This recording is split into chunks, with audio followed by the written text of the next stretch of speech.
سفارش د هغه ماشومانانو چې د بلوغ نه مخکې مړه دي. نو حدیث کې دا راځي، امام احمد بن حنبل رحمه الله راوړی، پیغمبر صلی الله علیه وسلم وایي چې د ماشومانانو ته به د قیامت په ورځ وویلی شي چې ادخلوا الجنه، جنت ته ننوځئ. نو دوی به وایي چې یا ربنا، ای زمونږ ربه، موږ د هغه وخته پورې نه ننوځو چې څو پورې زمونږ مور پلار نه ننوځي.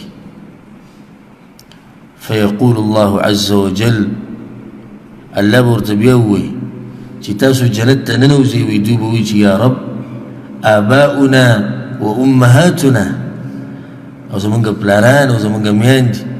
الله به ورته ویل ادخلوا الجنة انتم و آباؤکم، تاسو ننوځئ او ستاسو د مور پلار دې هم ننوځي. کې زیری د هر هغه رور او خور دپاره چې د هغه